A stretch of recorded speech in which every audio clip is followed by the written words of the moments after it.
Okay, hello. Doing a quick update of the studio progress. The whole project involves moving a lot of rack gear, vintage rack gear, from alongside the console to behind the console. So let's take a quick look. Going through the door here, without tripping, there is everything mounted behind the console. These racks I built years ago. They're all made out of wood, custom made in my workshop, and I had to modify them slightly for this project, but I really like the way this is coming out. And there they are. I'll give you the opposite view from over here,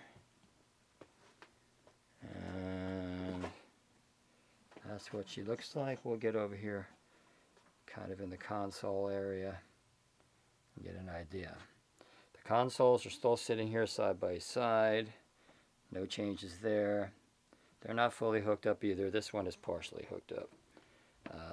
I do have them covered when I'm working because sometimes you stir up some dust when you're pulling things apart.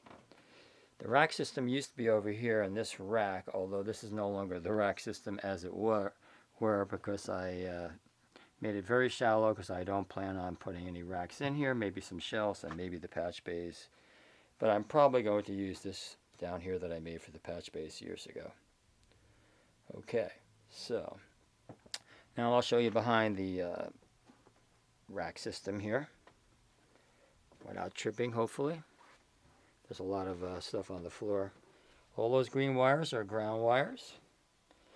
This is for the star ground system, and they'll be neatly arranged once I get everything done. Right now it's in the process. I was doing this yesterday, and you can see here everything has been grounded, virtually everything. I have a few more to go. And there's a real pain to hook those up, especially when they're in the racks, but you can't really do it ahead of time. So we have over there some nice stuff, and we have everything here has been on the left side, that is, except for the Eventide H3000.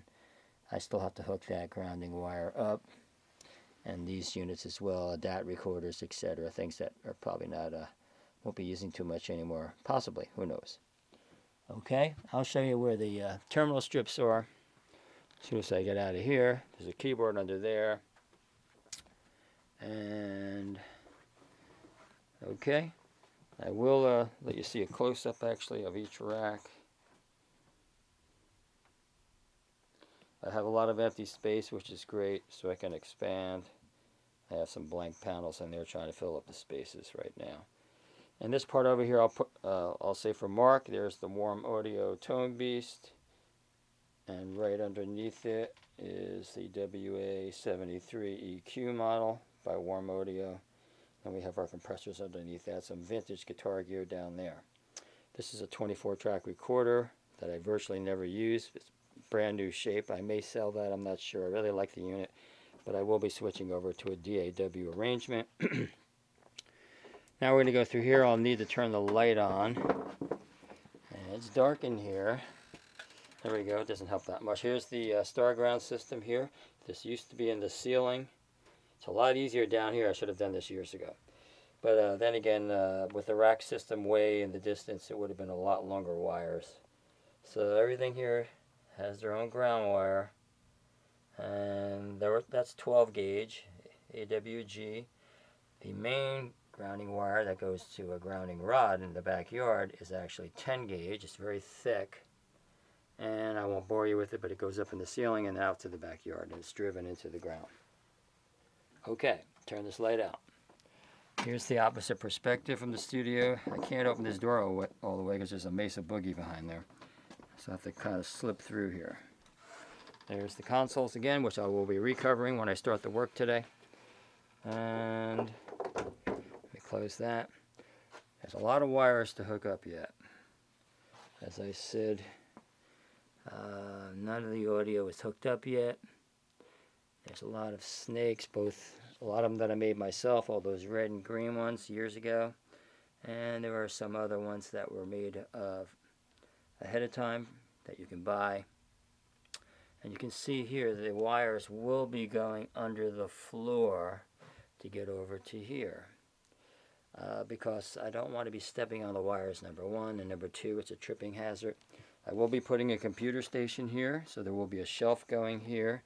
It will come out here, the appropriate amount. I'll probably put some shelves up there. I might even put the patch base on the top, I don't know. I would need longer wires possibly, so that's the only deterrent from doing that. So, okay, so I just want to give everybody a progress report, and hopefully you liked what you see. And these came out really well. I'm really happy with it. When I started it, I was like, oh, what did I get myself into? And I'm not even nearly done. Probably about half done, maybe. I'm going to guess. Anyway, signing off here. And hope you enjoyed it. Okay.